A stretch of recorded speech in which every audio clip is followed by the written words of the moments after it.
السلام عليكم ورحمة الله وبركاته. إن الحمد لله نحمده ونستعينه ونستغفره ونعوذ بالله من شرور أنفسنا ومن سيئات أعمالنا.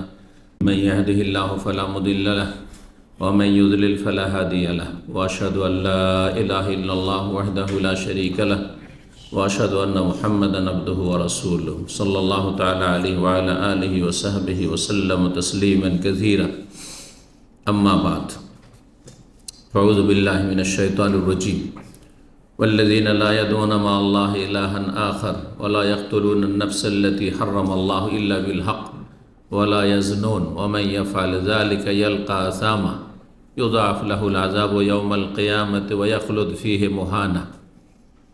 সম্মানিত ভাতৃমণ্ডলী, আল্লাহ রাব্বুল আলামিনের প্রশংসা এবং প্রিয় রাসূল সাল্লাল্লাহু আলাইহি সাল্লামের উপর সালাত ও সালামের পর আজ বৃহস্পতিবার 22 জিলকাদা 1445 হিজরি মোতাবেক 30 মে 2024 আমাদের ধারাবাহিক আলোচনা বিষয়ভিত্তিক বেশ কিছুদিন ধরে চলছে জাহান্নাম এবং জাহান্নামী সম্পর্কে। আজকে তার পর্ব নম্বর 9। বিষয়বস্তু অস্থায়ী জাহান্নামী হওয়ার কয়েকটি কারণ। আমাদের সামনে মোট 20টি কারণ রয়েছে, যদিও এছাড়া আরও অনেক কারণ রয়েছে। কোরআন এবং হাদিসে আরও বেশ কিছু দলিল প্রমাণ রয়েছে বিভিন্ন পাপ ও অন্যায়ের কারণে, গুনাহের কারণে মুসলিম সমাজের লোকেরা যারা বিভিন্ন পাপে জড়িয়ে আছে আর বিনা তওবায় আল্লাহর সামনে চলে গেছে, অর্থাৎ দুনিয়া থেকে বিদায় নিয়েছে, তারা শাস্তির সম্মুখীন হবে। আর তাদের মধ্যে কিছু এমন হবে তারা জাহান্নামের শাস্তির সম্মুখীন হবে। আর সবাই যে জাহান্নামী হবে, পাপিষ্ঠ যারা বিনা তবে মারা গেছে এমনটা নয়। এই ক্ষেত্রে বিভিন্ন স্তর পার করে গিয়ে জাহান্নামে পৌঁছিবে। কিছু পাপী আছে মুসলিম সমাজের, যারা হয়তো বিনা তওবাতে মারা গেছে, দুনিয়াতে অনেক কষ্ট পেয়েছে, কোর্টে দিয়ে তার কাফারা হয়ে গেছে। বিভিন্ন রোগ, বালা মুসিবত, আর্থিক সংকট, মানসিক পারিবারিক অশান্তি, সামাজিক অশান্তি, জুলমের শিকার ইত্যাদি ইত্যাদি, এতে তার কাফারা মোচন হয়ে গেছে। যাদের এইসব শাস্তি পেয়েও মোচন হয়নি, অথবা আল্লাহ শাস্তি দেননি, ছাড় দিয়েছেন, ছেড়ে দেননি, বিলম্ব করেছেন তাদেরকে শাস্তি দিতে, তাদের কবরের আযাব হবে। কবরের আযাব হয়ে অনেক পাপিষ্ঠ মুসলিম যারা বিনা তওবায় গিয়েছে, ওই গুনাহগুলি থেকে তওবা করেনি, সংশোধন করেনি খালেস অন্তর থেকে, তারা কঠিন শাস্তি ভোগ করবে কবরে। আর বহু পাপী হবে যারা কিছুদিন, দীর্ঘদিন কবরের আযাবের পরে তাদের আযাব স্থগিত হয়ে যাবে, মাফ হয়ে গেছে, মোচন হয়ে গেছে।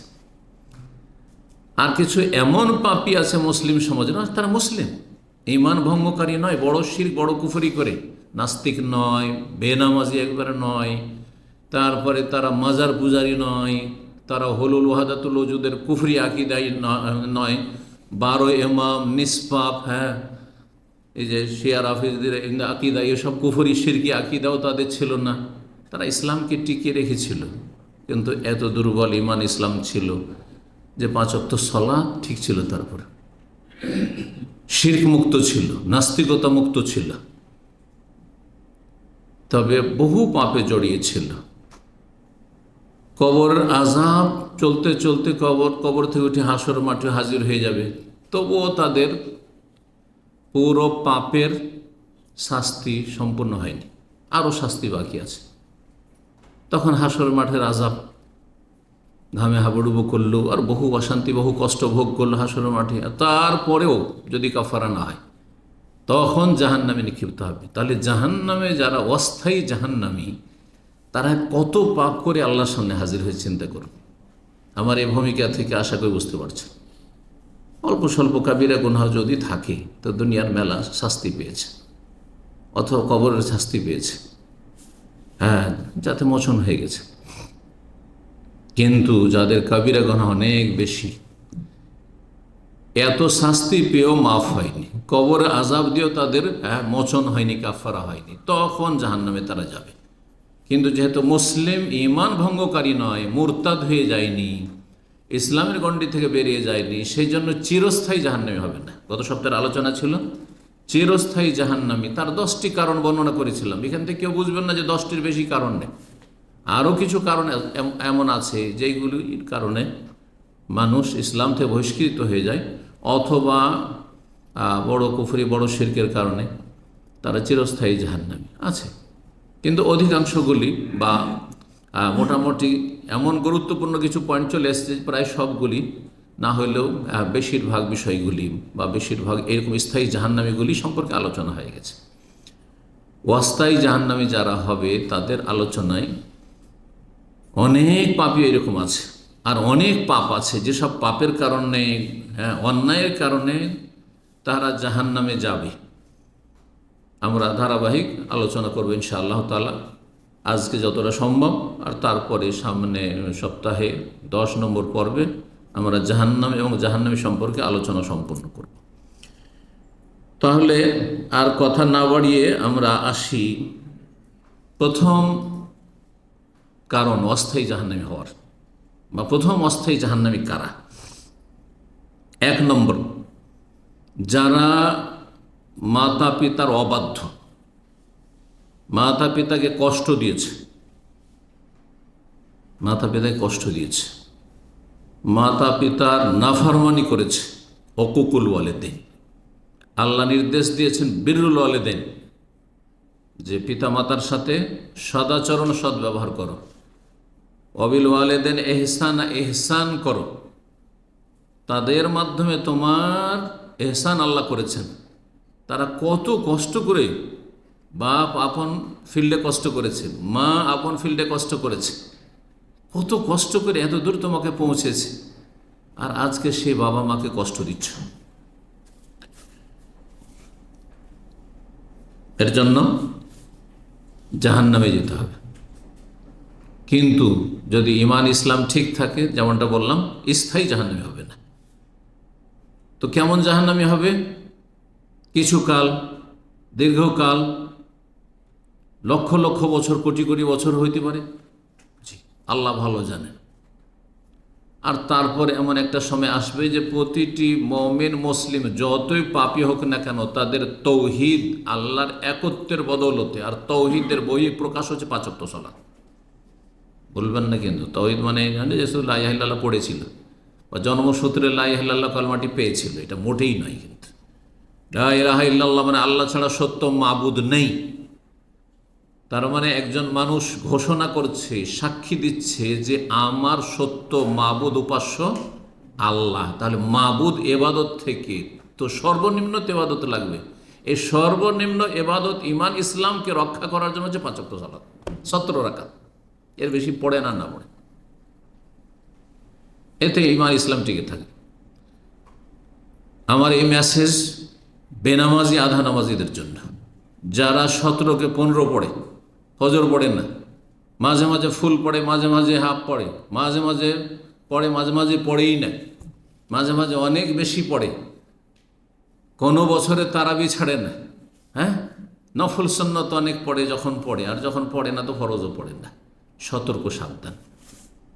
ইসলাম রক্ষা করতে হলে 5 ওয়াক্ত সালাতের হেফাজত করতে হবে সর্বনিম্ন। এটি হচ্ছে ঈমান ইসলামের হেফাজত, এবং বহিঃপ্রকাশ যে ভিতরে ঈমান ইসলাম আছে, যে সত্য মাবুদ, মাবুদ এবার হক আল্লাহ, তার এবাদত কোথায় এবাদত? এবাদত হয়েছে 5 ওয়াক্ত সালাত, 5 বার আল্লাহর সামনে হাজিরা দিচ্ছি। তো যে কথাটি বলছিলাম, প্রথম কারণ অস্থায়ী জাহান্নামী হওয়ার, পিতামাতার অবাধ্য হওয়া বা কষ্ট দেওয়া, যাকে উকুকুল ওয়ালিদাইন বলা। ভালো আচরণ করতে হবে, খারাপ আচরণ করছেন। সম্পর্ক বহাল রাখতে হবে, সম্পর্ক ছিন্ন করছেন। কথার দ্বারা কষ্ট দিচ্ছেন, কাজের আচার আচরণ দ্বারা কষ্ট দিচ্ছেন, শারীরিক কষ্ট দিচ্ছেন, অথবা মানসিক কষ্ট দিচ্ছেন, অথবা আর্থিক কষ্ট দিচ্ছেন। আর্থিক কষ্ট মানে এই না যে যা কিছু ইনকাম করে সব বাপকে মাকে তুলে দেবেন, এটা জুলম, অত্যাচার বাপ মায়ের। ওই সব বাপ মারা জালেম, যারা মনে করে যে বাবা মা সমস্ত ধন সম্পদের অধিকার রাখে, ছেলে মেয়ে যা কিছু ছেলে যা ইনকাম করবে, মেয়ের খেতে পারে না, কারণ মেয়ে শ্বশুরবাড়ি গেলে তখন তার ইনকাম তাদের 1 পয়সা দেয়নি, ছেলের মতো করে মেয়েকে পড়ালো, মেয়ের কাছ থেকে তো কেউ ইনকাম পায়নি, সেটা বিরল। জি, যে কোনো মেয়ে একটা পরিবার হয়তো ধরেন লেখাপড়া করেছে আজকালকার আপনার পার্থিব লেখাপড়া, আর তারপরে রোজগার করে বাপ মাকে দেখছে, কোথায় পাবেন আপনি? কিন্তু ছেলেদের উপর অধিকাংশ বাপ মারে জুলুম অত্যাচার করে থাকে, বিশেষ করে প্রবাসীদের উপর। আল্লাহ সব বাপ মাকে হেদায়েত দান করে। এটা আমার উদ্দেশ্য না। উদ্দেশ্য হচ্ছে যে আপনার বাবা মা অভাবী বা আংশিক অভাবী, কিছু প্রয়োজন রয়েছে, আর আপনি বুঝতে পারছেন যে প্রয়োজন আছে, আপনি পারবেন প্রয়োজন পুরা করতে। এই নয় যে আপনার স্ত্রী ছেলে না অনাহারে থাকবে। আর যদি দেখা যায় যে আমার স্ত্রী ছেলেমেয়ের সমানই শুধু আমার রোজগার, তাহলে আপনি শেয়ার করে খাবেন, সেটা দিয়েই বাপ মাকেও তাতে অংশ দেবেন, আর আপনার স্ত্রী ছেলে মেয়ে ভাগযোগ করে খাবেন।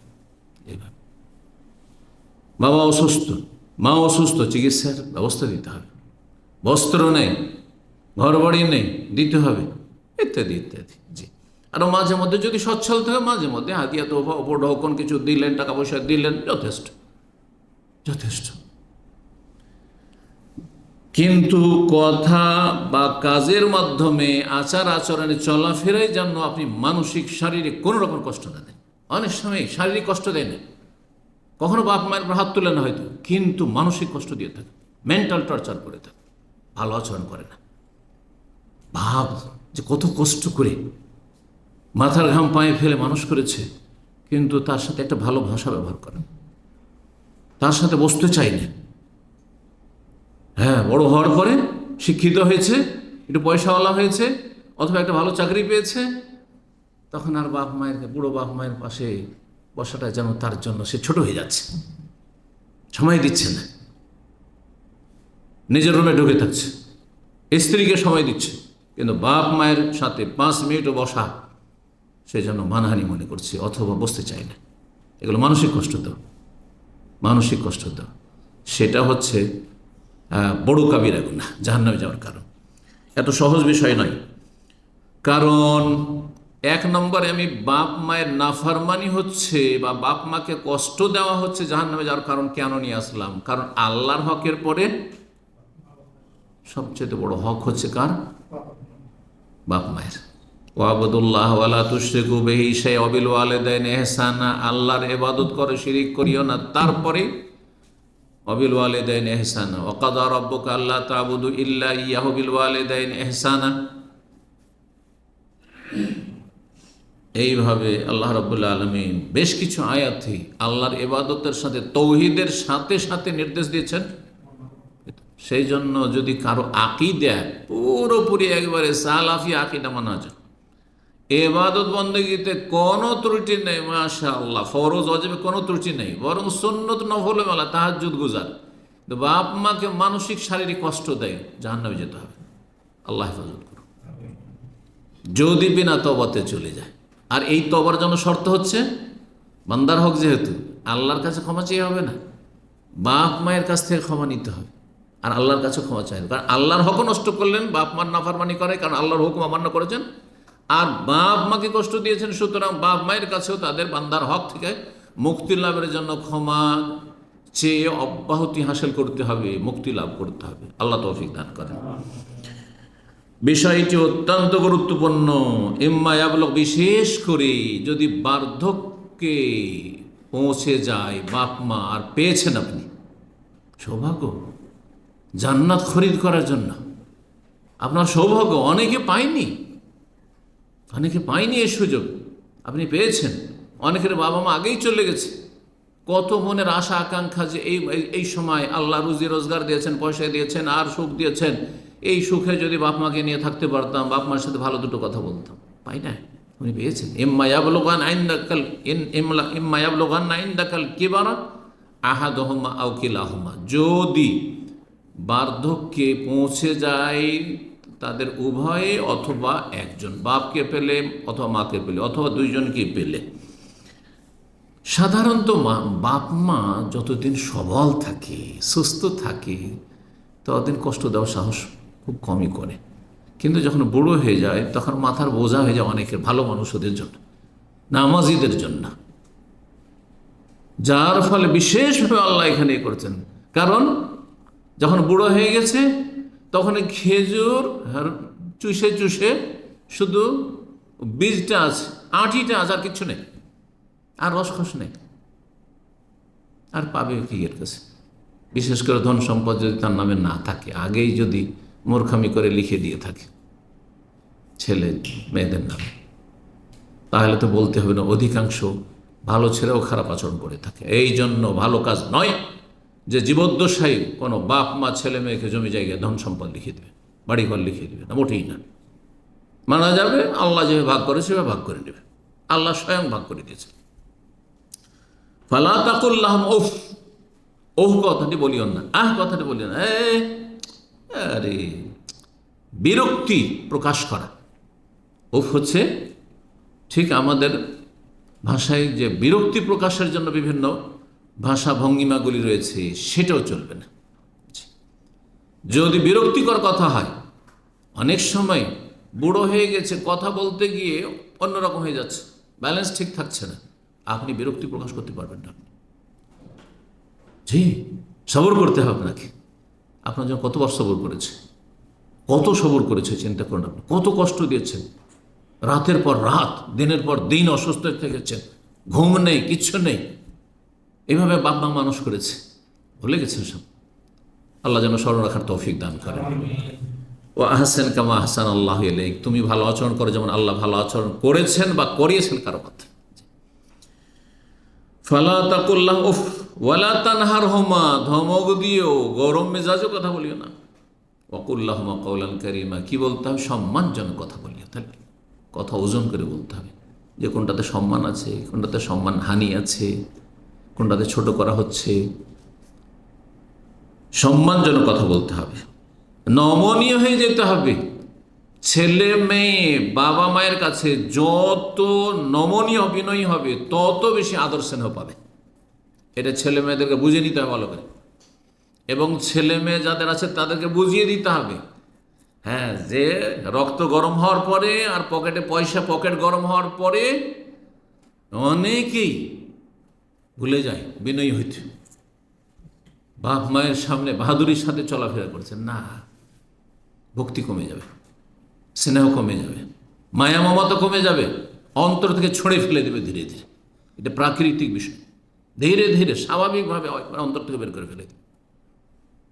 যতই চেষ্টা করুক, আর সে মায়াটা থাকবে, এটা রক্তের মায়া থাকবে, কিন্তু সামান্যতম থাকবে, নামকে অস্তে থাকবে।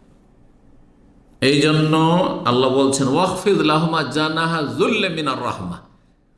বাপ মা এখন বার্ধক্যে পৌঁছে গেছে, তাদের মায়া মমতায় দয়ায় তাদের জন্য তোমাদের জানাহাজুল, নমনীয়তার ডানাকে ঝুঁকিয়ে দাও।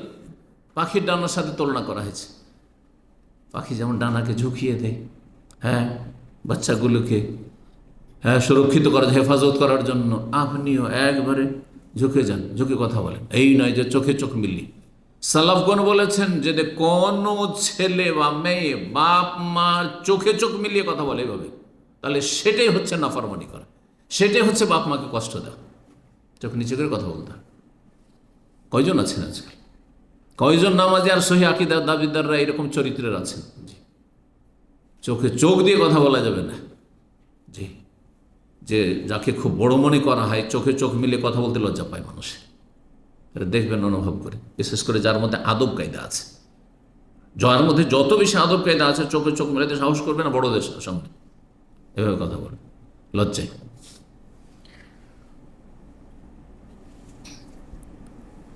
আর দোয়াও করতে থাকো জীবদ্দশায় আর মরার পরেও। এই নয় যে মরার পরে শুধু রাব্বির হামহুমা কামা রাব্বায়ানি সাগীরা, এটা নয় কিন্তু কোরআনের কথা।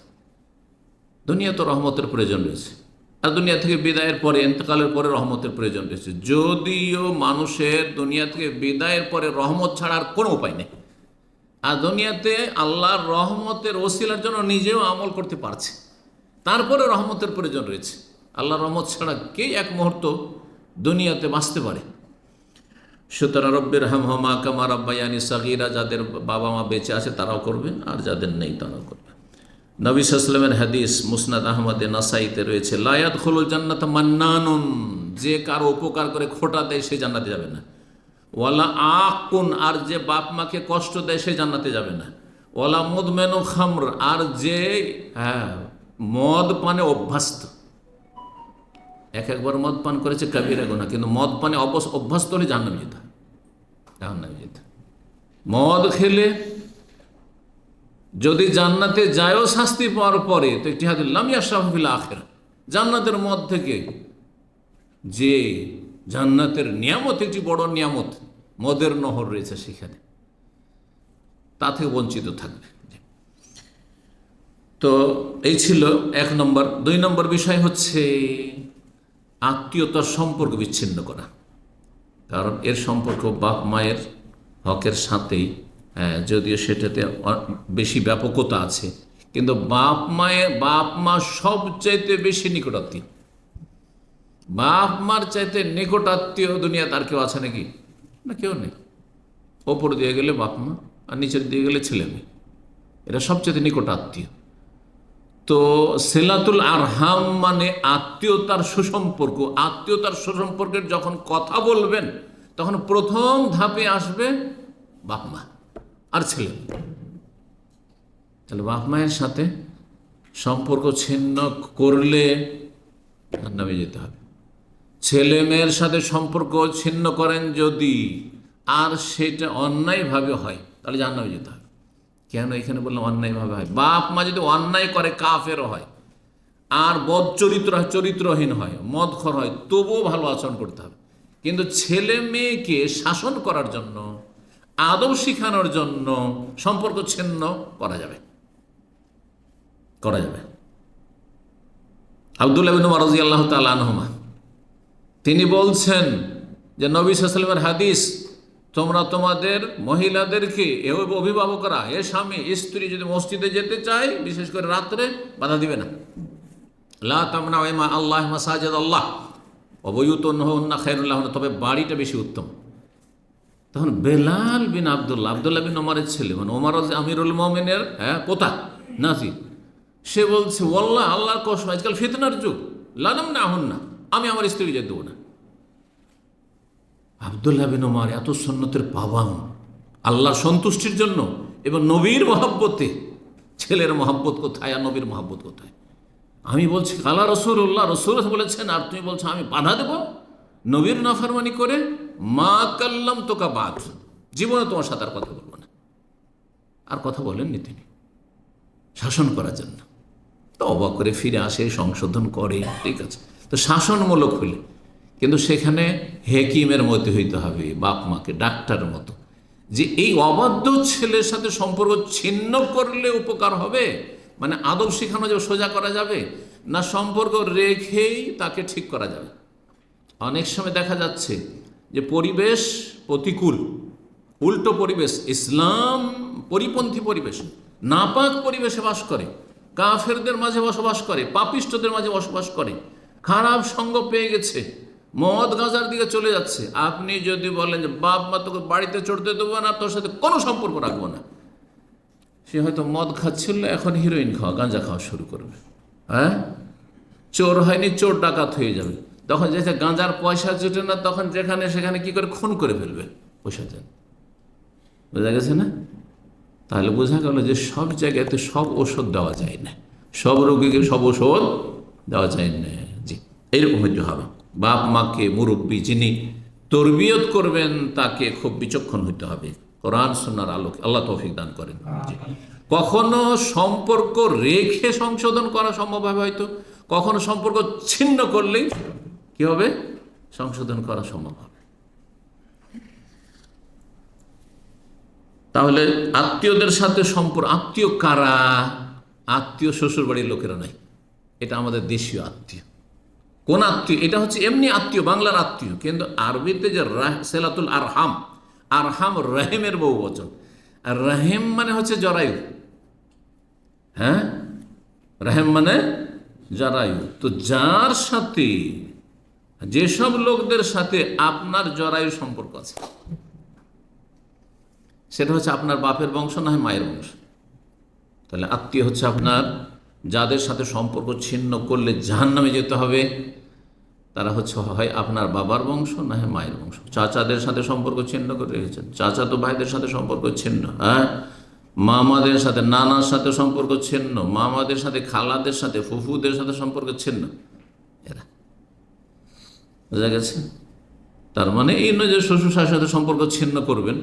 হ্যাঁ, অন্যায়ভাবে যদি সম্পর্ক ছিন্ন করেন তাহলে জাহান্নামে যেতে হবে, ওটা অন্য বিষয়। কিন্তু তারা আরহামের মধ্যে কার নাই, আরহাম নাই। আরহাম হচ্ছে যাদের সাথে আপনার রক্তের সম্পর্ক রয়েছে। আর রক্তের সম্পর্ক মানুষের বাবার দিকে রয়েছে আর মায়ের দিকে রয়েছে, তাই না? তো সুতরাং নিজের বংশ, বাবার বংশ আর মায়ের বংশের হক শ্বশুর বংশের চাইতে অনেক অনেক গুণে বেশি। শ্বশুর বংশের হক রয়েছে, কিন্তু সে হক আপন জায়গায় সীমিত আকারে রয়েছে। সদাচরণ করবেন আর মাঝে মাঝে হাদিয়া তোহফা গিফট দিবেন, কিন্তু সামেনা ও আতানা বলবেন শাশুড়িকে আর শ্বশুরকে, যে আমি এখন থেকে বিয়ে করার পর থেকে আমি শাশুড়ির কথাই চলবো, শ্বশুরের কথাই চলবো, হ্যাঁ, আমার স্ত্রীর কথাই চলবো। এটা হচ্ছে আপনার দায়ুস হওয়া। না, এটা নয়। তারা ভালো মানুষ, ভালো আচরণ করে, মুসলিম, নামাজি, তাদের সাথে সদ্ব্যবহার করুন। অমুসলিমের সাথে, মুসলিম না হইল ওয়াকুলুল নাসি হুসনা, আল্লাহ কোরআনে বলেছে। এটি কোরআনের নীতিমালা। যে কোনো মানুষের সাথে ভালো কথা বলা, ওয়াফআলুল খাইরা, কল্যাণমূলক কাজ করা। যে কোনো মানুষের সাথে কল্যাণমূলক কাজ করে না।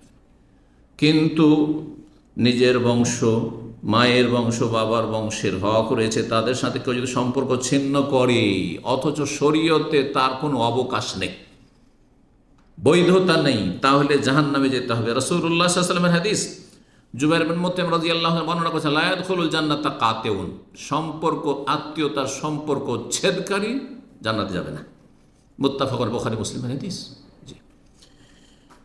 এবং সূরা মুহাম্মদ আয়াত নম্বর 22-23 আল্লাহ বলছেন, ফাহাল আসাইতুম, সম্ভবত, ইন তাওয়াল্লাইতুম, তোমরা যদি বিমুখ হয়ে যাও, অথবা তাওয়াল্লাই, তোমরা যদি নেতৃত্ব পেয়ে যাও, মানুষ ক্ষমতা পেলে ক্ষমতার দাপটে মানুষ কিন্তু কি করে, অবিচার করে, অন্যায় করে, সীমা লঙ্ঘন করে, তখন আর মানুষকে মানুষ মনে করতে চায় না, অনেকেই, অধিকাংশই।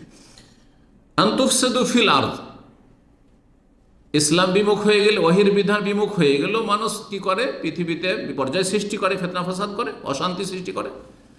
আর ক্ষমতার দাপটেও অনেক সময় কি করে, ফিতনা ফাসাদ সৃষ্টি করে, অশান্তি করে। অতকাত্তেও আরহামাক, তোমরা আত্মীয়তার সম্পর্ক ছিন্ন করবে। জি, মানুষ অহংকারের কারণে, অহংকারী যখন দাম্ভিক হয়ে যায়, অথবা ইসলাম বিমুখ হয়ে যায়, ধার ধারে না শরীয়তের, জায়েজ না জায়েজের, কি করতে হবে কি করতে হবে না, জান্নাত জাহান্নাম বলে কোনো চিন্তা নেই, তখন আত্মীয়তার সম্পর্ক ছিন্ন করে। অতকাত্তেও আরহামাকুম, তোমরা তোমাদের আত্মীয়তার সম্পর্ক ছিন্ন করো। আল্লাহ বলছে, উলাইকাল্লাযীনা লানাহুমুল্লাহ, যারা আত্মীয়তার সম্পর্ক ছিন্ন করে তাদের আল্লাহ লানত, অভিসম্পাত করেছেন, আল্লাহর রহমতে বঞ্চিত। রহমতে বঞ্চিত জান্নাত কি করে পাবে? জান্নাতে যেতে হবে। ফাআসাম্মাহুম, সুতরাং তাদেরকে আল্লাহ কি করেছেন, বধির করেছেন। ওয়া আমা আবসারাহুম, তাদেরকে আল্লাহ তাদের দৃষ্টি শক্তি কেড়ে নিয়েছেন, অন্ধ করেছেন, বধির আর অন্ধ। সুতরাং তারা দেখেও দেখে না, শুনেও শোনে না। আজকাল যারা আত্মীয়তার সাথে সম্পর্ক রাখেও, তারা তাদের অধিকাংশই সম্পর্ক কীরকম রাখে, রাখলে রাখবো, না রাখলে না রাখবো, অদল বদল, লেনদেন। লেনদেন যে কোনো মানুষের সাথে হইতে পারে, তুমি ভালো আমি ভালো, তুমি খারাপ আমি খারাপ। এই ফর্মুলা যদি আত্মীয়দের সাথে থাকে, তাহলে আপনি সিলাতুল আরহাম করলেন না, কিছুই করলেন না আপনি, তাহলে কোনো হক আদায় করলেন না আত্মীয়। সহিহ মুসলিমে একটি হাদিস রয়েছে, 4640 নম্বর হাদিস। জনৈক ব্যক্তি এসে বলছেন, ইয়া রাসূলুল্লাহ, ইন্নালি কারাবা, আমার কিছু আত্মীয় আছে, আসিলুহুম, তাদের সাথে আমি সদ্ব্যবহার করি, তাদের সাথে আমি যোগাযোগ রাখি, সম্পর্ক রাখি। ওয়াক্তাউনি, কিন্তু তারা আমার সাথে সম্পর্ক ছিন্ন করে। ওয়া উহসিনু ইলাইহিম, তাদের সাথে ভালো আচরণ করি। ওয়াসিউনা ইলাইহিম, আমার খারাপ করে, ভালোকে উপকার করি, ওরা ক্ষতি করে। ও আহলুম আনহুম, আমি ধৈর্য ধরি। ওয়াজহালুন আলী, আমার সাথে তারা মূর্খামি করে, দুর্ব্যবহার করে। ফাকালা, ইন কুনতা কামা কুলতা, তুমি যেমনটা বললে তেমনটাই যদি হয়, মানে সত্যি হয় তোমার কথা, যে তুমি ভালো করছো তারা মন্দ করছে, তুমি উপকার করছো, তারা অপকার করছে। তুমি তাদের সাথে সুসম্পর্ক রাখতে চাইছো, তারা ছিন্ন করছে। তুমি এগিয়ে যাচ্ছ, তারা পালাচ্ছে। এমনটা যদি হয় তাহলে কি হবে? কান ফাকান নামা তসিফুহুমুল মাল, যেন তুমি তাদের মুখে গরম বালি ছিটিয়ে দিচ্ছে, উত্তপ্ত বালি ছিটিয়ে দিচ্ছে। মানে তাদেরকে লাঞ্ছিত করছো। কার চোখে মুখে যদি ধুলো বালি, আর সেটাও যদি গরম হয় একবারে ছিটিয়ে দেন, তার মানে কি? হ্যাঁ, লাঞ্ছিত করলেন। তারা লাঞ্ছিত, আপনি সম্মানিত। ওয়ালা ইয়াজালু মাআকা মিনাল্লাহি যাহিরুন আলাইহিম, আর আল্লাহ তোমার সাথে সব সময় সাহায্যকারী হিসাবে আছেন তাদের বিরুদ্ধে। তারা ক্ষতি করার চেষ্টা করবে, আল্লাহ তোমার ডিফেন্স করবেন, ওদেরই ক্ষতি হবে। গর্ত খনন করবে, সেই গর্তে তারা নিমজ্জিত হবে। মা দুমতা আলা যালিক, তুমি যদি এর উপর অটল থাকতে পারো যে আমি ভালো করে যাব। আমাদের দেশে অনেকেই, আপনি যদি সাদাসিধা মানুষ হন আর ভালো প্রকৃতির মানুষ হন আর মানুষের উপকার করেন, তো অনেকে এসে আপনাকে আর অন্য উপদেশ দেয়, কি বলে? খুব মানুষের উপকার করো, খুব তাদের সাথে ভালো আচরণ করো, তোমাকে বাঁচ দেবে। এগুলো দেশীয় ভাষা, তাই না? হ্যাঁ, যেই ব্যক্তি বলছে সে আপনাকে গুমরাহির পথে নিয়ে যাচ্ছে, জাহান্নামের পথে নিয়ে যাচ্ছে। এটা ইসলামের শিক্ষা না। ইসলামের শিক্ষা হচ্ছে যে সেল মান কাতাক, যে সম্পর্ক ছিন্ন করছে তার সাথে সম্পর্ক ভালো। এই জন্য আরেকটি হাদিস রয়েছে সহিহ বুখারী 5532, লাইসাল ওয়াসিলু বিল মুকাফি, ওই ব্যক্তি আত্মীয়তার সুসম্পর্ক বহাল বজায় রাখনেওয়ালা নয় যেই ব্যক্তি বদলা দেয়। যে আমার আত্মীয় স্বজনরা, চাচারা, চাচাতো ভাইয়ের আমাদের সাথে ভালো সম্পর্ক রাখে, দাওয়াত দেয়, ওদেরকে দাওয়াত দেব। যারা খারাপ করে ওদের সাথে খারাপ, কোনো যোগাযোগ নেই। যেই মামা আমার সাথে খুব খাতির রাখে, ওর সাথে খাতির। যেই মামা খাতির রাখে না, যেই খালাবাবু খাতির রাখে না, ওর সাথে আমার কোনো খাতির নেই। না না, তুমি আত্মীয়তার সুসম্পর্ক বহাল রাখলে না। এটা ওয়ালাকিন্নাল ওয়াসিল, সত্যিকার অর্থে আত্মীয়তার সুসম্পর্ক বহাল রাখনেওয়ালা ব্যক্তি হচ্ছে আল্লাযী ইযা কুতিবাত রাহিমাহু, আত্মীয়তার সম্পর্ক যদি কেউ ছিন্ন করে ফেলে, ওয়াসালাহা, সে মিলিত করে। কেউ মিলতে চায় না, দেখা করতে চায় না, সে দেখা করতে যায়। কেউ সালাম দিতে চায় না, তাদেরকে সালাম দেয়। কেউ কোনো দিন খোঁজ খবরে টেলিফোন করে না, আপনার টেলিফোন করেন। অনেক আছেন প্রবাসে ভুক্তভোগী, কিন্তু জীবনেও টেলিফোন করবেন না আপনার মায়ের পেটের ভাই, আপনি টেলিফোন করছেন, করুন, আপনি ভালোতে আছেন, উনি ভালো। কখন এটা চিন্তা করবেন না যে ও এত টেলিফোন করব। অনেক সময় আপনার স্ত্রী বলবে, হয়তো তুমি তো সবসময় তাদের খোঁজ নাও, জীবনে টেলিফোন করে, কথা তো ঠিকই রে, তাহলে আর করবো না। না না না, মোটেই না, এই অসৎ পরামর্শ নেবেন না, করতে থাকেন। তো 3 নম্বর অস্থায়ী জাহান্নামী হওয়ার কারণ হচ্ছে যে কোনো ফরজ ওয়াজিব পরিত্যাগ করা। তার মধ্যে সবচেয়ে গুরুত্বপূর্ণ ফরজ হচ্ছে 5 ওয়াক্ত সালাত, ফজর, জোহর, আসর, মাগরিব, এশা, এই 17 রাকাত।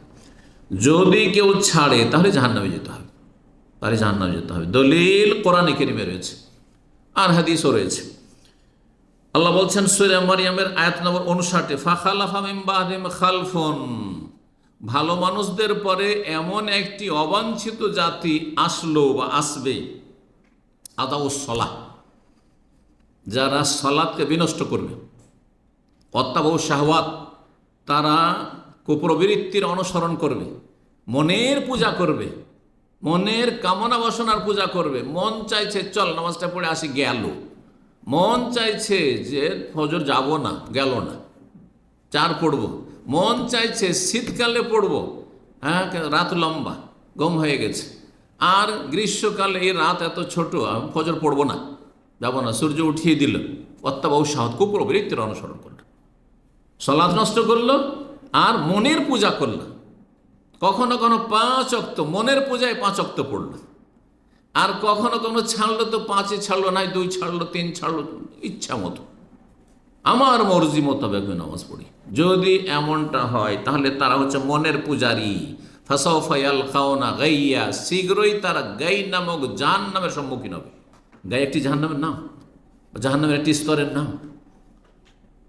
মুফাসসিরিনগণ বলেছেন ফাসাউফা ইয়ালকাউনা গাইয়া, রব্বুল আলামিন সূরাতুল মুদ্দাসির 40 থেকে 43-এ বলছেন, ফি জান্নাতি ইয়াতাসাআলুনা আনিল মুজরিমিন।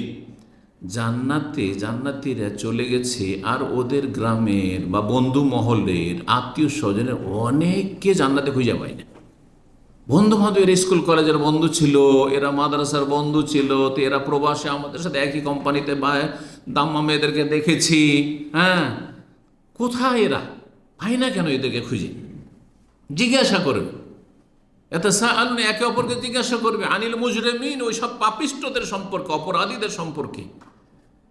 আল্লাহ বলবেন, ঠিক আছে, খোঁজ নেওয়ার জন্য যোগাযোগ করিয়ে দিচ্ছি। আনিল মুজরিমিন, ওই সব পাপীদেরকে জিজ্ঞাসা করবে, জাহান্নামীদেরকে, মা সালাকাকুম ফি সাকার, কি ব্যাপার? একই গ্রামের মানুষ, হ্যাঁ, একই মায়ের পেট থেকে, হ্যাঁ, মায়ের পেটের ভাই বোন, আত্মীয় স্বজন, পরিচিত মানুষ, বন্ধু মহল, একই জায়গায় চাকরি করেছি। মা সালাকাকুম ফি সাকার, সাকার একটি জাহান্নামের নাম। জাহান্নামের যে আলোচনা করে শুরুতে বলেছি, সেই জাহান্নামের নামগুলি। সাকারে কিসে নিয়ে গেল? কোন আমল, কোন পাপের কারণে জাহান্নামে তোমরা গেলে? 1 নম্বর উত্তর, প্রথম উত্তর হচ্ছে কালু, তারা বললাম নাকু মিনাল মুসাল্লি, আমরা কি ছিলাম না? মুসাল্লি ছিলাম না। মুসলিম নয়, কি বলেন? মুসল্লি ছিলাম না, মানে নামাজ পড়তাম না। মুসল্লি কাকে বলে? আধা নামাজিকে মুসল্লি বলে?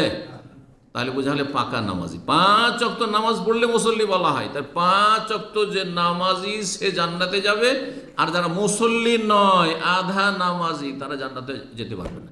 জাহান্নামের শাস্তি ভোগ করতে হবে। তারপরে আল্লাহ ভালো জানে, যদি মাসলাটি ইখতিলাফি, সেই জন্য ধরে নেন যে যারা মাঝে মাঝে পড়ে মাঝে মাঝে ছাড়ে, তারা বড় কাফের না ছোট কাফের। এই ক্ষেত্রে অধিকাংশ বলছেন যে সে বড় কাফের নয়, বড় অপরাধী, বড় ফাঁসি, কিন্তু বড় কাফের নয়। কিন্তু টোটালি যারা পড়েনি, 5 ওয়াক্তের 1 ওয়াক্ত পড়ে না, ওটা সপ্তাহ চলে গেল পড়ে না, শুধু রমজানই মুসলমান, রমজানে পড়েছে, আর 11 মাস পড়ে না, এই ক্ষেত্রে সঠিক মত হচ্ছে যে তারা বড় কাফের। আল্লাহ হিদায়াত দান করুন, মুসলিম জাতিকে সঠিক বুঝ দান করুন, বেনামাজিদেরকে আল্লাহ হিদায়াত করুন। তাদের কারণে আল্লাহর আযাব আসছে, বিভিন্ন রকম আযাব, দুর্যোগ। 4 নম্বর জাহান্নামে যাওয়ার কারণ, অস্থায়ী জাহান্নামী হওয়ার কারণ হচ্ছে সুদ খাওয়া। সুদ খাওয়া, সুদখোর জাহান্নামে যাবে, এই মর্মে কোরআনে কারিমে আয়াত রয়েছে এবং রাসূলুল্লাহ সাল্লাল্লাহু আলাইহি ওয়াসাল্লাম হাদিসও রয়েছে। সময়ের স্বল্পতার জন্য সবগুলি হয়তো আমরা পেশ করতে পারবো না। আল্লাহ রাব্বুল আলামিন যাদের কাছে আল্লাহর উপদেশ পৌঁছে গেছে যে সুদ হারাম, সতর্ক সাবধান আল্লাহ করে দিয়েছেন, এবং চিরস্থায়ী জাহান্নামের কথা আল্লাহ খালেদুন বলেছেন, চিরস্থায়ী, তাহলে সে তো কাফের নাই। তবে হালাল যদি মনে করে যে সুদ হালাল, যেমন অনেকে আজকাল যারা সেকুলার মাইন্ডের, তারা বলে যে ইসলাম এইখানে আছে, আর কোথায়? মসজিদে আছে। জান জান, আপনি ধর্মকর্ম করবেন ধর্মশালায়, ব্যাস। অর্থনীতির সাথে কিসের ইসলামের সম্পর্ক? এই কথা কিন্তু আমি বড় বড় MA পাস হেডমাস্টার হাই স্কুলে তাদের কাছ থেকে শুনেছি।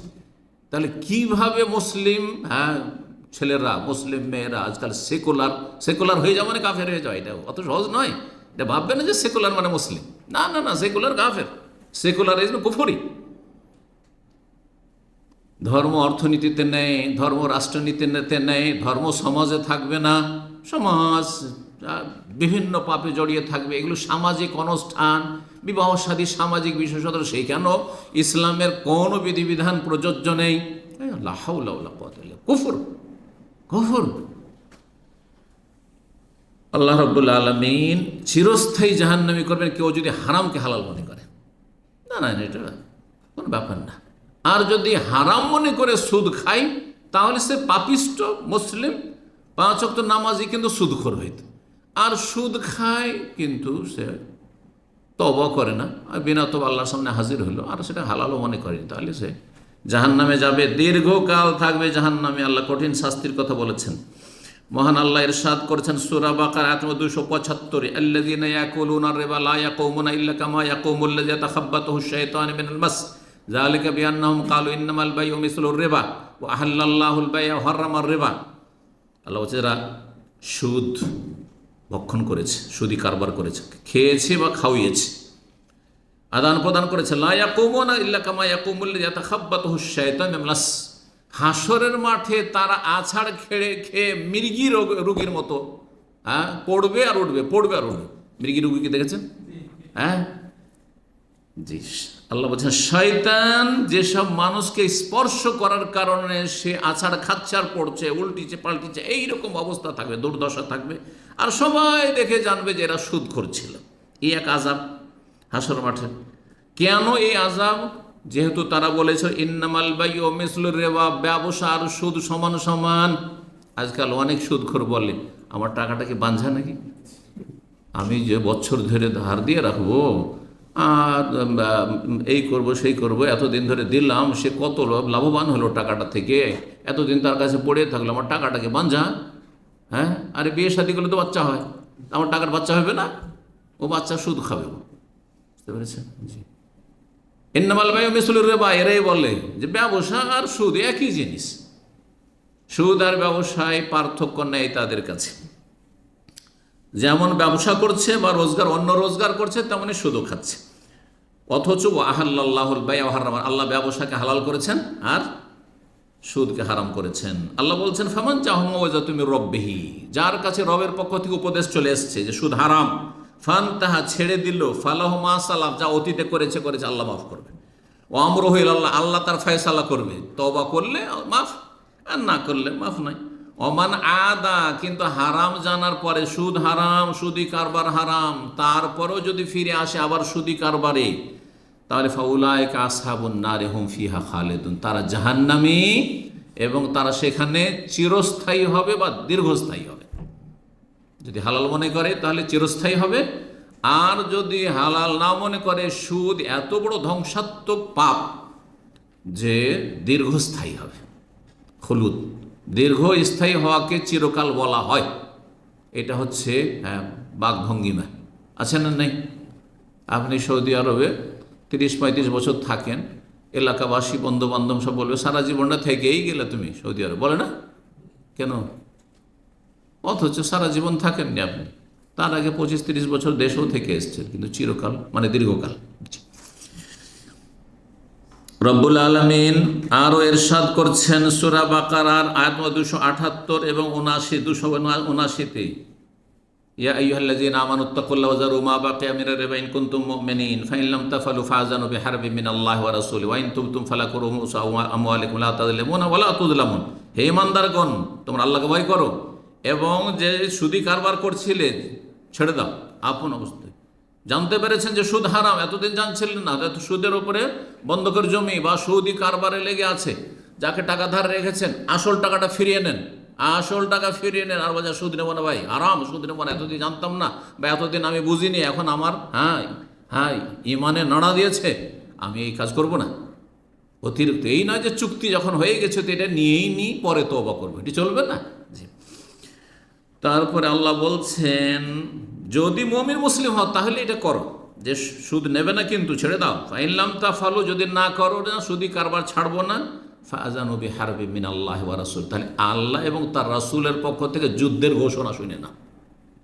আল্লাহর যুদ্ধ আর রাসূলের যুদ্ধ, তাফসীরকারগণ বলছেন আল্লাহর যুদ্ধ যে দুনিয়াতে বিভিন্ন আযাব, শাস্তি, বালা মুসিবত, মানসিক, শারীরিক, পারিবারিক, রাষ্ট্রীয়, সামাজিক, সমস্ত রকমের যে অশান্তিগুলি, এগুলি সুদি সিস্টেমের কারণে এবং বিভিন্ন পাপের কারণে। তার মধ্যে একটি হচ্ছে ধ্বংসাত্মক পাপ, হচ্ছে শুধু সুদের কারণে নয়, বিভিন্ন পাপের কারণে। আর আখিরাতে আল্লাহর যুদ্ধের ঘোষণা মানে জাহান্নাম। আল্লাহ যুদ্ধের ঘোষণা করে শুধু দুনিয়াতে তো নয়, দুনিয়াতেও আর আখিরাতেও। তো আখিরাতে আল্লাহর যুদ্ধের ব্যাখ্যা কি? যে জাহান্নামে আল্লাহ ঢুকিয়ে ছেড়ে দেবেন, ব্যাস, যুদ্ধ শেষ, আল্লাহ যুদ্ধ শেষ। আর রসুলের যুদ্ধ, আল্লাহ রসুলের পক্ষ থেকে যুদ্ধের ঘোষণা মানে রাসূলুল্লাহ সাল্লাল্লাহু আলাইহি সাল্লাম যদি দুনিয়াতে থাকতেন, আর যদি এরকম সুদখোর থাকতো আর সুদ ছাড়তে চায় না, তাহলে তিনি যেমন বদর, ওহুদ, খন্দক করেছেন, তেমনই জিহাদ তাদের বিরুদ্ধে করতেন। এটি আল্লাহ নির্দেশ, জিহাদ করা ফরজ তাদের সুদখোরদের বিরুদ্ধে।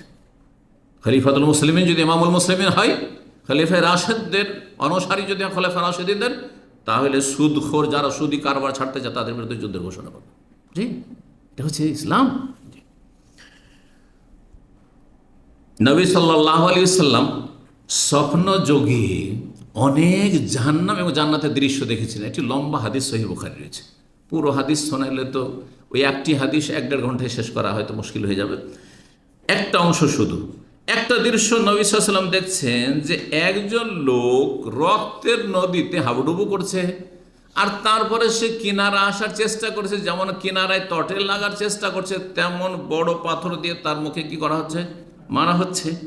হ্যাঁ, ওয়াল্লাযী রাআইতাহু ফিন নাহারে, যাকে দেখলে সেই রক্তের নদীতে আকেলুর রিবা, সে সুদখোর, সে সুদখোর। কেন রক্তের নদীতে কেন দেখা হয় না? কারণ যারা সুদ খায় তারা গরিবের রক্ত চুষে। সুদের সিস্টেম হচ্ছে গরিবদের রক্ত চুষে নেওয়া। সুদে লোন নিয়ে কোনো মানুষ বড় লোক হয়েছে? কখনো হবে না। এই যারা কোটি কোটি টাকা লোন নিচ্ছে ব্যাংকে, মনে করছেন যে বড় লোক হচ্ছে, দেখেন কোন সময় দেউলিয়া হয়ে গেল, আর ব্যাংক এত টাকা পাবে দিতে পারছে না। বা তাদের গায়ের জোরে বা তাদের রাষ্ট্রীয় ক্ষমতার জোরে বা রাজনীতির জোরে হয়তো সেগুলোকে হিসাব নিকাশ দুনিয়াতে হচ্ছে না, আখেরাতে হবে। দুর্নীতিতে ডুবে আছে তারা, কথা বুঝতে পেরেছেন? কোনোদিন সুদের উপরে ভিত্তি করে যে অর্থনীতি দাঁড়াবে, সেই অর্থনীতিতে কোনো বরকত থাকবে না। আল্লাহ বলে দিয়েছে ইয়ামহাকুল্লাহর রিবা, সুদকে আল্লাহ নিশ্চিহ্ন করে দেন, মুছে দেন। এর চেয়ে বড় স্পষ্ট কথা কি লাগবে? ওয়ুরবি সাদাকাত, আর আপনি হালাল রুজি করুন, দান সাদকা করুন, ইউরবি, আল্লাহ বর্ধিত করেন, বাড়ান। সহিহ বুখারী 1297 নম্বর হাদিস। তাহলে সুদখোর জাহান্নামী, আমরা কোরআন হাদিস দুই রকমের দলিল পেলাম। 5 নম্বর অস্থায়ী জাহান্নামী হওয়ার কারণ হচ্ছে ইয়েতিমদের ধন সম্পদ ভক্ষণ করা। ইয়েতিমদের ধন সম্পদ ভক্ষণ করে কারা? যারা নিকটাত্মীয় তারাই বেশি করে। হয় ইয়েতিম, ইয়েতিম কাকে বলে? যে ছেলে মেয়ে নাবালক অবস্থায় তার বাবা মারা গেছে। মা মরলে ইয়েতিম হয় না, কারণ বাবা ভরণ পোষণের দায়িত্ব পালনকারী আছে। যদিও সে মায়া মমতা থেকে বঞ্চিত হয়, অসহায়, কিন্তু তারপরও তার ভরণ পোষণে দেখাশোনার জন্য তো আছে, বাপ আছে। তো বাবা মারা গেছে নাবালক অবস্থায়, এখন তাদের দেখাশোনার দায়িত্ব নিয়েছে কে? দাদা, না হয় চাচা, ঠিক না, অথবা নানা, না হয় মামা। এরাই কিন্তু বেশি ইয়েতিমদের ধন সম্পদ অন্যায়ভাবে ভক্ষণ করে। নিজের ছেলে মেয়েদেরকে ভালো ভালো স্কুলে পড়াচ্ছে আর ভালো যত্ন সহকারে পড়াচ্ছে, আর ভাতিজাকে ভাইগিনাকে চাকর খাটাচ্ছে, অথবা যারে মাদ্রাসায় দিয়ে দেয়, কোনো পয়সা খরচ করেন। তারপরে তাদের বিল হয় 10 টাকা, করে 100 টাকা, আর একটা জিরো বাড়িয়ে দেয়, 9-6 করে। এইভাবে বিভিন্নভাবে মানুষ ইয়েতিমের ধন ভক্ষণ করে। আর যারা সরাসরি একেবারে বেঈমানি করে নিল, দখলই করে নিল, সেটা তো বলতেই হবে না কত বড় অপরাধ। ছিনিমিনি খেলা ইয়েতিমদের ধন সম্পদ নিয়ে রব্বুল আলামিন সূরা নিসার আয়াত নম্বর 10-এ বলছেন ইন্নাল্লাযীনা ইয়াকুলুনা আমওয়ালাল ইয়াতামা যুলমা, যারা ইয়েতিমদের ধন সম্পদকে অন্যায়ভাবে ভক্ষণ করে, ইন্নামা ইয়াকুলুনা ফি বুতুনিহিম নারা, তারা ইয়েতিমের ধন সম্পদ খেলো না, তারা জাহান্নামের আগুন পেটে ভক্ষণ করলো, পেটে জাহান্নামের আগুন ঢোকালো, অর্থাৎ জাহান্নামে যেতে হবে। ওয়াসায়াসলাউনা সাইরা, আরো স্পষ্ট করে দেয়, আর শীঘ্রই তারা জ্বলন্ত আগুনে প্রবেশ করবে। আল্লাহু আকবার, আল্লাহু আকবার।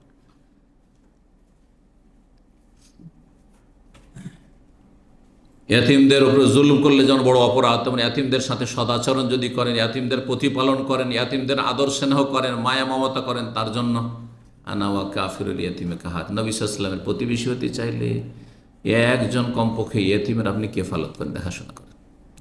যে একটা ছেলেকে, একটা মেয়েকে আমি আল্লাহ সন্তুষ্টের জন্য মানুষ করি, কমপক্ষে একটা দিয়ে শুরু করেন।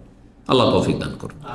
অন্তর যার শক্ত হয়ে যাচ্ছে, দোয়াতে কান্না আসে না, সালাতে খুশু আসে না, ইয়েতিমকে আদর স্নেহ করেন, ইয়েতিমকে কোলে নেন, ইয়েতিমের মাথায় হাত বুলান, দেখবেন যে অন্তর নরম হবে। আল্লাহ তৌফিক দান করুন। 6 নম্বর অস্থায়ী জাহান্নামী হওয়ার কারণ অন্যায়ভাবে কাউকে খুন করা। অন্যায়ভাবে কাউকে, যে কোনো মানুষকে, মুসলিমের খুন যদি হয়, তার রক্তের মূল্য সবচেয়ে বেশি আল্লাহ রাব্বুল আলামিনের কাছে। কাবার সমান মূল্য রাখে, কাবার সমান মূল্য রাখে একজন মুসলিমের রক্ত। আর অমুসলিমও যদি হয় তবু অন্যায়ভাবে আল্লাহ যেখানে অনুমতি দেননি হত্যা করা হারাম। মৃত্যুদণ্ডও যদি কারো থাকে তবু আপনার জন্য আমার জন্য হত্যা করা হারাম। একজন খুন করেছে, তো খুনিকে কি করতে হবে? কেসাসে তাকে হত্যা করতে হবে। কিন্তু সেটা যদি কোনো মুফতি আলেম বা গ্রামের কোনো মণ্ডল মাতাব্বর সর্দার করে অথবা গ্রামের সামাজিক বিচারে করে, তাহলে জাহান্নামে যাবে এরা, জালেমেরা। এটা কার অধিকার? রাষ্ট্রীয় অধিকার, সরকারের অধিকার। মৃত্যুদণ্ড যে পাবে প্রাপ্ত আসামি, তাকেও শাস্তি দেবে একমাত্র সরকার। এই না যে আপনার ভাইকে মেরেছে আমিও মেরে দেবো, আমার আত্মীয় মেরেছে তাকে আমি মেরে দেবো। আর এই করতে গিয়ে হচ্ছে কি, একজন মারলে 10 জনের লাশ ফেলে দিল, অথবা একজন মেরে পলাতক তখন ওর ভাইকে মেরে দিল, ওর বাপকে মেরে দিল, ওর মাকে, ওর স্ত্রীকে মেরে দিল। করছে না? করছে না?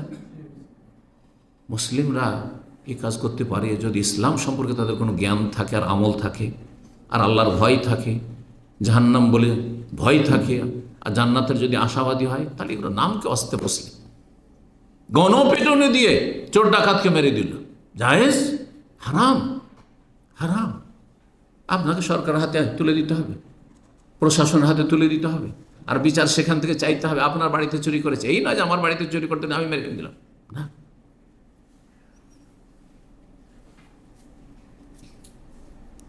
অন্যায়ভাবে খুন করলে শাস্তি শুনুন। সূরা নিসা আয়াত নম্বর 93 আল্লাহ বলছেন, ওমাইয়াকতুল মুমিনা মুতাআম্মিদান, কেউ যদি কোনো মুমিন মুসলিমকে ইচ্ছাকৃত জেনে শুনে হত্যা করলো, অনিচ্ছাকৃত মানে ভুলবশত গাড়ি নিয়ে যাচ্ছিল আর সামনে হঠাৎ করে পড়ে গেছে আর অ্যাক্সিডেন্ট হয়ে গেল, এতে জাহান্নামে যেতে হবে না, কারণ ইচ্ছা করে করে। কিন্তু দেখছে যে সামনে লোকটা আসছে আর তারপর ওর সাথে দুশ্মনী আছে, দিল গাড়ি চাপিয়ে দিল তার উপর, জাহান্নামে যেতে হবে না? সে খুন করলো মুতাআম্মিদান, ইচ্ছাকৃত। ফাজাজা ও 5টি শাস্তি শোনেন, খুনির 5টি শাস্তি। এই জন্য যদি আমি এটাকে কয় নম্বরে নিয়ে এসেছি? 6 নম্বরে নিয়ে এসেছি।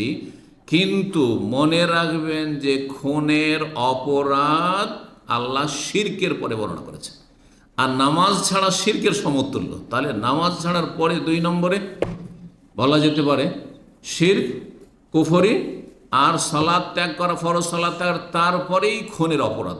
জি, তো সিরিয়ালি আমি 6 নম্বর নিয়ে এসে, এর মানে এই নয় যে 6 নম্বর এটা অপরাধ, বরং অপরাধের দিক থেকে অত্যন্ত বড় অপরাধ, মারাত্মক অপরাধ, মানুষকে খুন করা। যেই ব্যক্তি কোনো মুমিন মুসলিমকে খুন করবে ইচ্ছাকৃত, ফাজাজাহু জাহান্নাম, 1 নম্বর তার বদলা হচ্ছে, শাস্তি হচ্ছে জাহান্নাম। খালেদান ফি, 2 নম্বর সেখানে চিরকাল থাকবে যদি হালাল মনে করে, আর যদি হালাল না মনে করে থাকে, অনেকে মারবো কি হবে, কোনো দোষের কথা নয়, তাহলে চিরকাল জাহান্নামে থাকতে হবে। এই বেটাকে খুন করা জায়েজ, তাহলে চিরকাল জাহান্নামে থাকবে।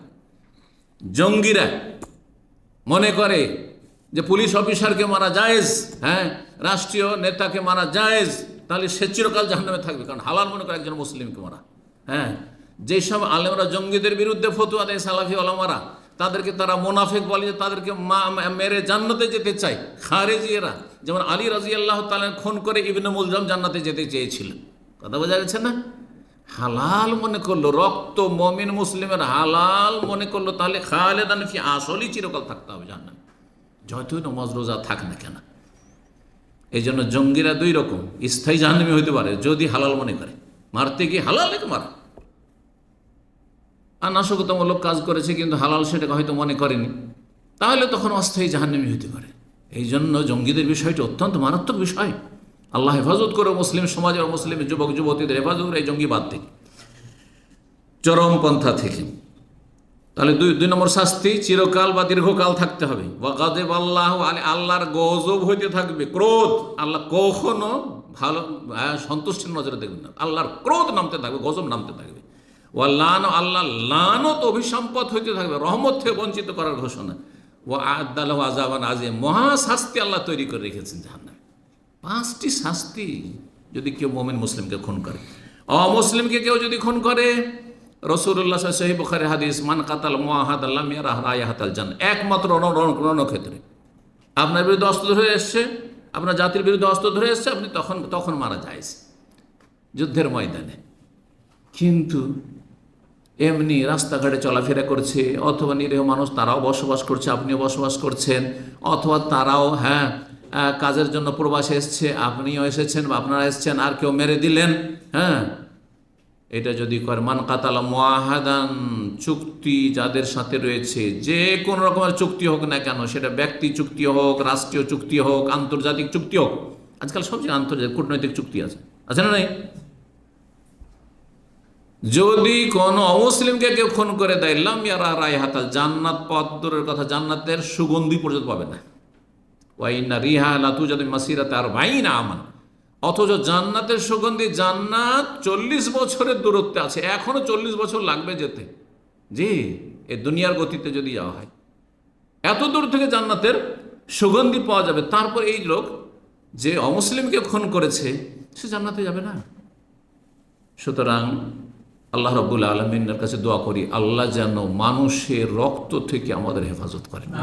কোন খুনের সাথে ইশারা, ইঙ্গিত, কুপরামর্শ, কোন রকমের যেন সংযোগ আমাদের কারো না থাকে। একজন মুসলিমের সামান্যতম কোনো মানুষের রক্তের সাথে যেন সম্পর্ক না থাকে, যেমন তো বিষয় নয়।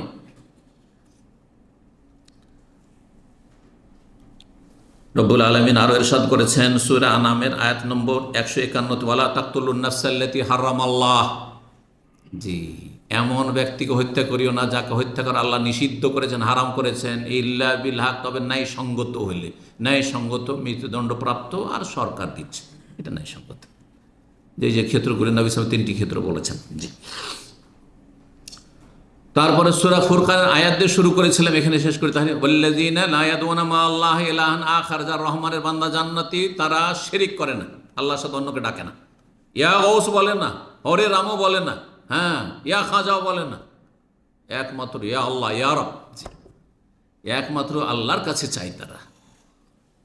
ওয়ালা ইয়াকতুলুনা আন-নাফসাল্লাতী হারামাল্লাহু ইল্লা বিল হক, আর অন্যায়ভাবে কাউকে খুন করে না। ওয়ালা ইয়াজনুন, আর জিনাও করে না। 3টি বড় অপরাধের কথা এই আয়াতে রব্বুল আলামিন বর্ণনা করেছেন।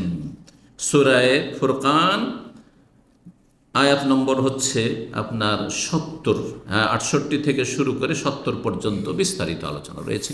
সময়ের স্বল্পতার জন্য কিছুটা বললাম। তারপরও তওবার রাস্তা খোলা আছে, শেষ দিকে তওবার কথা আল্লাহ বলে, তওবা করে খালেস অন্তর থেকে ফিরে আসে যদি যে কোনো অপরাধ, ইন্নাল্লাহা ইয়াগফিরুয যুনুবা জামিআ, আল্লাহ মাফ করবেন। ইল্লা মান তাবা ওয়া আমানা ওয়া আমালা আমালান সালিহান ফাউলাইকা ইউবাদদিলুল্লাহু সাইয়্যাতিহিম হাসানাত ওয়া কানা আল্লাহু গফুরুর রহিম। আল্লাহ বলছেন যে যালিকুম ওয়াসাকুম বিহি, এটি আল্লাহর ওসিয়ত যে কেউ কাউকে খুন করবে না। লাআল্লাকুম তাকিলুন, বুঝার চেষ্টা করিও যাতে করে বিষয়টি উপলব্ধি করিও। সূরা আনাম আয়াত নম্বর 151 বলছিলাম। 7 নম্বর অস্থায়ী জাহান্নামী হওয়ার কারণ হচ্ছে আত্মহত্যা করা। কেউ যদি নিজেকে হত্যা করে, নিজেকে খুন করে, এতক্ষণ চলছিল অন্যকে খুন করা, নিজেকে কেউ খুন করে, এই অধিকার দেওয়া হয়নি, বরং আল্লাহ আমাকে আমানত দিয়েছেন। সব কিছু আমানত, টাকা পয়সা যেমন আমানত, আপনি জ্বালিয়ে দিতে পারেন না যে আমার টাকা আমি জ্বালিয়ে দিলাম, বেতন পেলাম জ্বালিয়ে দিলাম, বেতন পেলাম রাস্তায় উড়িয়ে দিলাম, চলবে? হারাম। আমানত, টাকা পয়সা বলে যেখানে সেখানে রেখে দিলাম, আর তারপর চুরি হয়ে গেল। মোবাইল আল্লাহ আমানত দিয়েছে, যেখানে সেখানে রেখে দিলাম, চুরি হয়ে গেল। না, এই জন্য নয় যে অসৎ লোকদের আপনি সুযোগ দেবেন চুরি করার। সব কিছু আমানত, আমানত। এই যে চশমা, ভালো লাগে না, দিলাম, ভেঙে ফেলে দিলে, চলবে? না, আমানত। আরও উদাহরণ দিই, পানি, বেশি পয়সা নেই, কয়েক পয়সা মাত্র, পানিটা ফেলে দিলাম, চলবে? অনেকে কিন্তু পাগলামি করেন, একটু পানি খেলেন, আরে একটু পানি খেতে নেবেন কেন আপনি? একটু পানি খেলেন আর বাকিটা রেখে চলে যান, যখন রাখা আছে হয়তো রেখে দিয়ে চলেই যাবেন। আল্লাহ না করে রেখে যান, আল্লাহ হেদায়েত দান করুন। রেখে দিয়ে চলে গেলেন আপনি, আমানত এটি, হয় খান না হয় কাউকে খাওয়ান। যেখানে থালা চাটতে বলছেন আর আপনি পানি বোতলে রেখে দিয়ে চলে যাবেন, মানে আমানত। তাহলে এটাই যদি আমানত, আমার শরীরটা আমানত নয়? সব কিছু আমানত। আল্লাহ যতদিন রেখেছেন আপনার হস্তক্ষেপের কোনো অধিকার নেই। আত্মহত্যাকারী সম্পর্কে আল্লাহ বলছেন হাদিসে কুদসিতে, বাদারানি আবদি, আমার বান্দা আমার আগে সে জলদি করে ফেললো, মানে আমি তাকে মারতাম, সে নিজেকে মেরে ফেললো। যদিও সেটা তকদিরে লেখা আছে, কিন্তু তকদির মানে তো না যে আল্লাহ বাইন্ধা নিয়ে গেছেন, তাই না? স্বাধীনতাও আছে, সেটা আমরা ফিল করছি, অনুভব করছি। হাররামতু আলাইহিল জান্নাহ, যেহেতু নিজেকে তাড়াতাড়ি সে খুন করে ফেললো, হ্যাঁ, আল্লাহর ওপর ছেড়ে দিল না, সুতরাং তার ওপর জান্নাতকে আমি হারাম করে দিলাম। আল্লাহু আকবার। জান্নাত হারাম, হারাম মানে আবার বুঝবেন না, আবার এখান থেকে আবার কেউ কেউ বুঝেছে আমাদের দেশীয় বক্তার, হাদিসের তর্জমা করা বক্তা বলছে দাইয়ুস কোশ্চিন কালেও জান্নাত যাবে না, কেন? আল্লাহ হারাম বলেছেন। হারামটা দুই রকম হয়, অস্থায়ী হারাম, স্থায়ী হারাম। ভালো করে শোনেন। আপনি কি দাইয়ুসকে কাফের মনে করেন? দাইয়ুস কাফের না মুসলিম? মুসলিম। তার স্ত্রী ধারে লম্পটি করে বেড়াচ্ছে, তার স্ত্রী বেহায়া বেপরদা ঘুরে বেড়াচ্ছে, সে কিছুই বলে না। তার স্ত্রী গায়ে হাতে কাপড় দেয় না, পেট পিট দেখে বেড়াচ্ছে, আর কিছুই বলে না। সে কাফের না মুসলিম? মুসলিম যদি নামাজি হয় আর তৌহিদবাদী, সে মুসলিম।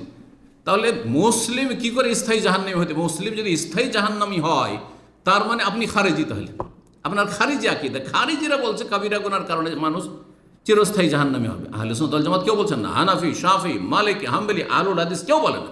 সুতরাং এটি আহলে হাদিসদের ফতোয়া নয়। ভালো করে শোনেন যে দাইয়ুস কোশ্চিন কালে জাহান্নামে যাবেন, এই কথা যদি কেউ লিখে বলে, তাহলে সে খারেজিদের তর্জমা করলো, জেনে করলে সে খারেজি নিজে।